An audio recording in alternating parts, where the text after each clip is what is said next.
Janice. I'm your host. Thank you very much for tuning in for another episode of Why Not, helping others to help themselves. And today is actually a great day, great episode, episode 2 of marriage longevity. What I've noticed that a lot of couples, and especially young couples, marriages, we don't have those long marriages anymore, or they're so fast for divorce. I believe the statistic is 50% of marriages end in the D word, divorce. So I decided let's bring in a couple couples that have been married for a while and ask them how they've managed to stay together, keep the love, keep the spark, and years and years of longevity with marriage. Today I have a wonderful couple here as my guests, Tim and Sandra Scott. They're also pastors of Redeeming Faith Outreach Ministry. So welcome and thank you for coming to the show. Thank you for having us. Thank you so much. Thank you. So one of the first things I'm going to ask you, how long have you been married? 30 years. 30 years. 3-0, the big 3-0. Yes. Wow. Yeah. Okay. Well, some of the basic, I want to know the little ins and outs. How did you guys meet? Because that's important, picking a person. So, do you want me to start? Yeah. I went to live with my aunt, and my cousin was actually also my best friend. It's a male cousin of mine. And I was, maybe a freshman in high school. And he came to me and he says, I know who you're going to date. I already have your husband. I said, you do? And he said, yes, I have someone I want you to meet. And I said, okay. So we went skating. And when we got to skating, he introduced me to this charming young man that was very, very poised and polite. I was a good skater. Yes. He was also a very good skater. He was. And he introduced us and informed me that that was going to be my husband. Now, your cousin informed you? My cousin, yes. That's going to be your husband. This was his idea of who he thought was best. Wow. So you guys actually met as teenagers. Yeah. I like that. Yes, we were teenagers. Teenagers. Wow. My main technical director, Mike, him and his wife also were young people and dating, which is wonderful. Yeah. So you guys were teenagers, freshman year of high school. Yes. I mean, I hate to say, you hear that all the time when you're dating in high school. Oh, we're going to get married. Yeah. It doesn't happen. Sometimes it doesn't work out like that. Right. It's that puppy love. Yeah. Okay. But in our case, Sandra was very caring, very loving as a teenager. And we're 2 years apart. Yes. So a lot of what we experienced together. Yes. And it's just gotten better through the years. Yeah. Okay. Now, do you think that plays a big role that you grew up together, so you had similar experiences, similar likes, similar backgrounds? Did that play in a big role of longevity? Well, I think it does. Yeah. When you grow together, you learn a lot of what people learn when they kind of catch up with each other when they meet later on in life. But when you learn together, you become friends first. And I hear a lot of people say that they became friends. So being friends first, I think, is a very good incentive to continue and to grow closer together as you age. Okay. So would you guys, Sandra, will you consider Tim your best friend? Absolutely. Yes. He is my very best friend. Okay. And just to really piggyback on that, even though my cousin had it all planned that this was going to be my husband, we did not date immediately. Okay, we you did. became friends. He was, one of the things that I always liked about my husband is he was always very honest. And so when we met, he informed me immediately, you know, I'm dating someone. Oh. So we're just going to be friends. And I okay. says, oh, well, congratulations. I'm glad for you. And that's how we started our friendship, though. Okay. And we continued to be friends for maybe a couple of years before we actually started dating. And the cool thing about it is, you know, Sandra wasn't all that excited. You know, at the time, I was dating a few people, but she wasn't thirsty, you know, to be my girlfriend, and that kind of got my attention. Oh, You know, the because hard to get. yeah, that kind of got my attention. So, you know, while I was pursuing other girls, I always had my eye on Sandra because she was real laid back, real cool, you know, kind of quiet. But all of that served as an attraction for me. The queen that wasn't interested in you, you were interested in the queen. And you were going to get Absolutely. her in the end. Absolutely. Absolutely. So it wasn't love at first sight in the sense. Friendship, though. It was I think it was friendship. There was an attraction. Yes. Because I can't lie, she did look good. lie. It was an attraction, you know, but she had standards and morals, and, you know, I was cool with just being friends with her, you know, and then, like she said, her cousin kind of saw us more together. And eventually that began to pan out. I remember one story where, you know, as we grew closer together, we weren't even dating. I was in sports and stuff, and I ended up hurting myself. I had gotten a hernia, and I was in the hospital. And one of the first visitors I had was Sandra. Oh, that's nice. And not only did she visit me, she brought me, you know, back in the day, you had those large boom boxes. Yeah, she brought me a boom box, so I could have some music in In the hospital. the hospital room. Well, that's interesting. That's nice. Yeah. No. So friendship came out. Yes. So friendship plays an important role, you think, in being married. You have to be friends, correct? Yeah. I agree. Okay. Now, what characteristics? I know you said there was beautiful things you said about her, and you liked his honesty.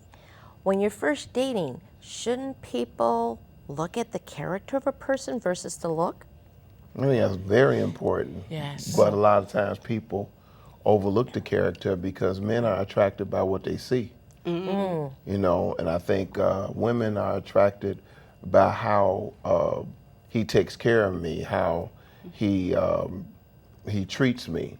You know, those little things that mean a lot. Okay. So I think that when you can find someone that you're attracted to from a man's point of view, then hopefully that will work, or be patient enough to find the qualities that you have within each other that come out over a period of time.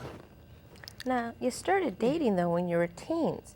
Did you actually think you were mature? Are teens even mature at that age to think about marriage or a long-term relationship versus puppy love? I'm not certain if they are, but I think that everyone knows what they like and what they don't like, Okay. or how they want to be treated, and how someone makes them feel. One of the things that I liked was not only his honesty, but even his respect to say, I'm not going to play games with you. I'm going to be open and honest with you. He still treated me like a lady. And that is something that we don't see a lot today.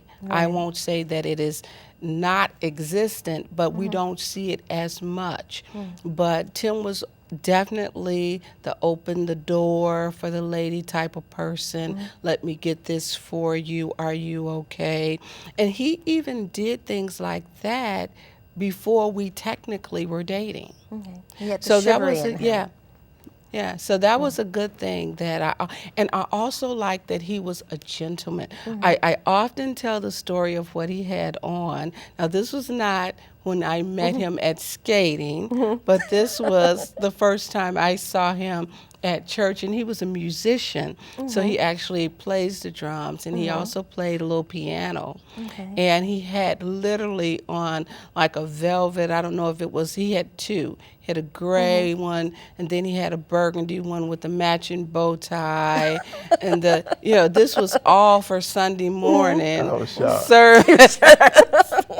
So, but I like that because you want the gentleman. You want the gentleman that is also going to treat you like a lady. Right. And even young people, our teenagers know that, our children know that, because hopefully they have a father or a male figure in their life that is treating them like that, Right. that lets them know this is what you want. Right. You want to be respected. You want to be treated like a lady, and then you Right. look for those characteristics in a man. Right. And as our relationship evolved, we started dating, we got married. Yes. I found that a lot of the things that I was taught in terms of being a gentleman, opening the door, Yes. different things that I do to this day.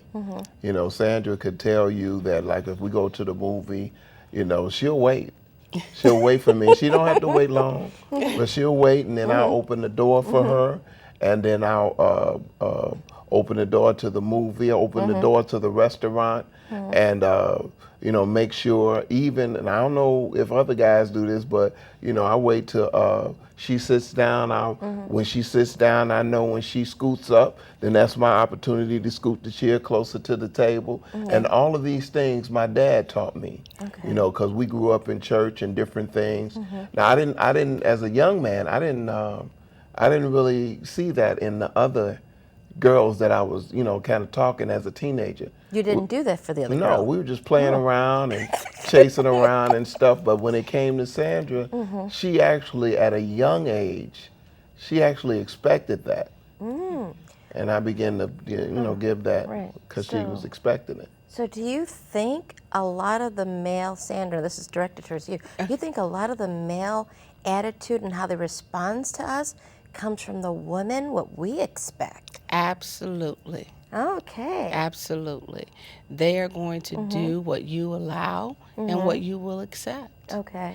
And you know, they may even come to the decision that, okay, this person is like this and I don't want to do that. Right. And they may leave. Well, that's a good thing for you. But if they do appreciate it and they do like it, then they'll value it. Right. They will want more.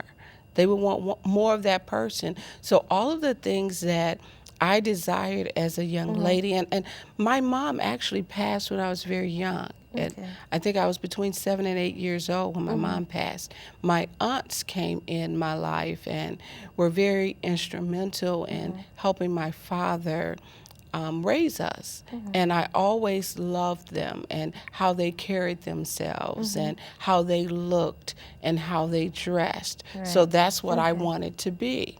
And so that's how I was. And to be honest, I didn't realize it until I ran into someone that I went to high school with. And we ran into him at the movies. And he said, "You're still the same lady that you were in high school." And I never realized that I was doing that. But it was what I wanted. So then you appreciate someone that comes into your life and validates it. So one of the major tips I'm hearing is definitely one, the women have to set the tone in the sense. Yes. If we don't expect a guy for that chivalry, that opening the door, Yes. helping us with the groceries, you know, we're not going to get it because he doesn't think we want it and he's not going to offer it. That's right. And sometimes, because it's been absent from a lot of relationships, a lot of females feel like they have to do everything by themselves. Yes. And then Right. when they get with a companion, they have to sometimes dial it back a little bit, where they know there's a guy there. Wait for it. You got to wait for it. You know, give him some space to express himself as a man or as a covering or as someone that's chivalrous. And then that way you'll find out if that's what you're looking for, you know you got it in that particular mate. Now, Sandra, you're a woman with a career and a business. Yes. Now, we've always been taught, women lately, we can do things for ourselves, you know, and we can do just as good as things as men can do. How does that even play in a role? Because I think that's probably where things have changed, because women act like we can do things on our own. So I acknowledge that there are things that I can do, but it's always better when I have my husband assisting me. And he does a great job of that.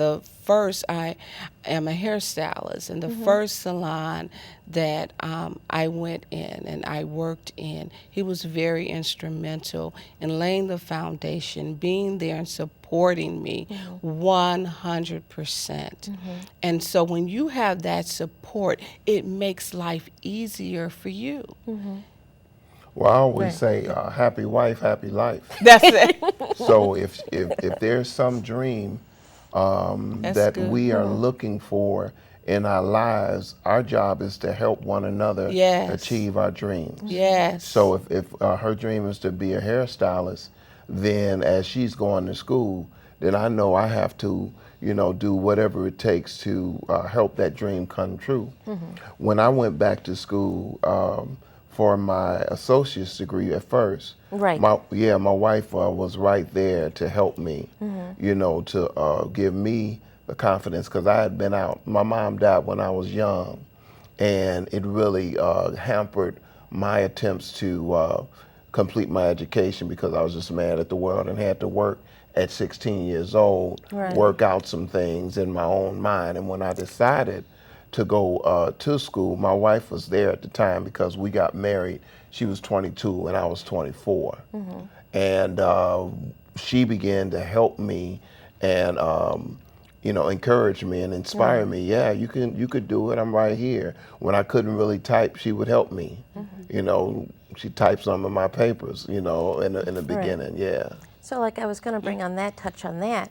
You guys both went back to school much later, like when the kids were older, I thought. Yeah. Because you just got your associates, I believe, right, Sandra, recently? I did. How did that affect the marriage also? And that's why I wanted to have you guys as a couple, being couples changing careers later on in life, after the kids are older. Sometimes that puts a strain on the marriage. Yeah, it definitely did. My wife was very supportive for me to get my education. Yes. Because she wanted me, she felt that while she was raising the kids and I was working, and she would work too, but she was always trying to push me. But then when the kids got to be on their own, going to school and doing different things, there was space for her to start looking back and saying, okay, well, what am I going to do now? What do I want? And she went back to school for, at first, hair, and she achieved her, I'm telling you a testimony. That's okay. She achieved her, she was top in the class at Dudley Hair School, and she always did it because her aunts had been entrepreneurs and different things. And then during that time, I got my bachelor's degree, and she was right there with me. And then later on, she decided she wanted her degree in organizational management. And it's always an adjustment, because it's hard to go to school when you have jobs and you're older. Right. Yeah. Now, me, I'm successful in my career, on my own business. And Sandra, you have a successful hair salon in Orland. Yes. How did that make you feel, Tim, that your wife is being successful? Did that put a strain on the marriage? Well, not really, not for me, because anytime that she's achieving what she wants in life, she's also a minister. She's also a minister, so, and she's a prophet. So there's a lot of things that she has the ability to do, and I don't have a problem taking a step back if there's something that God is using her or we're doing. It's a give and take. It's an ebb and flow in marriage. And whatever we had struggles with, because I'm not gonna lie, there were struggles, but we had to sit down and work them out and talk them out. And if we had a clear view of what we wanted to do, we would talk and discuss that. But she always was, because her dad was a officer, she always knew what a man was in the house, and she didn't have a problem with that. And she always made sure that I felt like a man in the house. I didn't have to compete with her concerning anything. Did that contribute to the longevity of the marriage? I know everyone's had ups and downs. It did. And I want to dial back just a little bit to go to the beginning. Because when we first got married, my husband was an accomplished musician that was playing for multiple groups and choirs and churches in the city of Chicago, and also traveling. So we sat down and discussed some things when we got married. We knew right away that he was going to continue to do his music. And so we decided that that would definitely be first. And even was first prior to us having children, because we were married 7 years before we had any children. He traveled that entire time. And the other thing that actually attracted me to my husband was he was always a man of many words, and he could always speak. And I always talked about how smart he was and how intelligent he was. So one of the things that was important to me was to push what I saw in him. So even when he stopped going to school, it was important to me to see him achieve.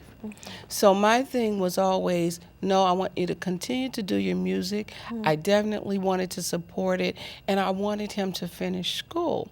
So after he actually traveled and went to school, then the tables turned. The tables turned, it was your turn. And it was my turn. So we were able to communicate that. Now, one point you touched on was, and I wanted you to talk briefly on that, is you said you communicated. Yes. So you guys were open. And a lot of people don't understand that. Did you guys sit down and let's, hey, honey, it's Friday, we need to talk and talk about our lives. How did you guys work together with the communication? Well, I want to go back a little bit too. You know, it takes a lifetime to develop a relationship, a cohesion, a way of interacting. When my wife were we girlfriend or boyfriend at this time? When I actually supported my wife through a tough time in her young life, and I took care of her. You know, I had a job, and I made sure she had a roof over her head, and those things were able to set up patterns in our life where we were able to communicate. And even to this day, we can talk about anything. You know, sometimes it'll get heated, but we'll never disrespect each other because of the love for one another and the love of God. So anytime we communicate, we're able to reason together, negotiate, and talk through things. And that just developed over time. Yeah. And how you stop everything and you have a conversation. You do what sometimes we don't do. Right. You can think about it, you can write down your dreams and decide what you want to do with your life, and completely forget that there's somebody there with you. It's not by yourself. Yes. So because, and maybe this does have a lot to do with us starting very young, but we did talk. We just stopped, whether it was over pizza, whether it was on the bus. Right. And a lot of people don't talk anymore. They don't They're texting. talk. They don't even Yes. talk. I want to say They something don't else. talk. I want to say something else about my wife. Just like you hear her talking now, she don't really raise her voice. It takes a very. I've gotten her there a couple of times, but for the most part, when we talk, I don't care how emotional I'll get and go back and forth. She's right there. So she has an even keel and a soft voice, and I love her voice. So that always calms me and brings me back. Now, that is great, because I know my husband has a soft voice, and I'm loud no matter what. You know, you and me and Tim, you're both loud no matter what. But also, you guys are best friends. You guys are also, you work together. You actually have founded a ministry. Yes. You know, redeeming Redeeming faith. faith. Outreach Outreach ministry. And how do you even work together? A lot of couples can work together. So we have a few minutes to talk about this, just a few minutes. Okay. How do you guys even work together in the ministry? I know ministry is supposed to be nice and kind, but that's still working together in the business. How does that work out? Well, Sandra understands that I'm the pastor, she's the assistant pastor, but we're both not looking at titles or anything because of the love that we have for each other. I want to hear what she has to say. I want to get her ideas, and sometimes I have to hold back my ideas to hear what her ideas are, and they're much better than mine, so I have to listen to those. Not true. Not true. But I think that the first goal, because we're talking now ministry, is what are you doing ministry for? Okay. And it's for the people of the Lord. And it's an outreach ministry. So it's geared toward helping people that were like me, that lost their mom at the age of 8, that spent some sleepless nights at multiple people's houses trying to find a stable place to live. How can we help them? It's not just about Tim or Sandra. Okay. We're coming together for a common cause, and that cause is bigger than my issues, if you will. So have no problem with not only respecting him, but also seeing the gift that he has to help others and wanting to be instrumental in making that happen. Okay. And you guys are both in that? Yes. Okay. Yes, we do. Now, but you work together fine. Yeah. Now, and I love how you guys have had a career. Later on, you guys went back to school. We're almost out of time, but could you give at least a little information on what do you give a tip for young people? Because young people don't communicate, and they don't have long marriages. Give a tip real quick. Just be flexible and listen. Flexible and listen. Okay, Sandra? Be open to change, which is very similar to being flexible, but be willing to change. Be willing to shift and maybe say, I was going to do this in January, I'm going to do it in June because it's something else more pressing. And understand that ultimately it's for both of you. It's for both of you. So being good friends, which was nice that you guys didn't just jump into it, because who knows what would have happened. You guys became friends and went through changes. We have ups and downs. Yes. And then children, ups and downs. And being gone for 7 years almost, traveling. Yes. I assume that must have been a huge strain on the relationship. I was with them. She was our road manager. Road manager, okay. And I would think that would even cause more conflict. Yes. It was because I had to listen. I was the drummer, but I had to listen. That's why I said listening. You have to listen when the manager is saying something, but then you have to also be in your position as a husband when you're at home. So that was a very interesting dynamic, but it made us better. Okay, so one thing, communicate, and definitely maybe listen more than you speak. Yes. Okay, well, we are pretty much at the end of the show. I want to thank you for coming. The topic was longevity in marriage, or marriage longevity, and you gave us some great tips. I want to wish you good luck on your ministry, Redeeming Faith Outreach Ministry. Yes. Good luck on that and working together. I'm Janice with Why and Why Not. You could see us on YouTube. We're on Comcast Channel 19, Wednesday night at 6:30. Watch us on YouTube and Facebook, our website, www.whynot. I want to give a nice shout out, thanks to our technical director. He does Larry and Mike's show on Sundays in Elmhurst. Our floor director, Dave Perez, the Dave Perez Show. Thank you very much. Thank you. Thank you.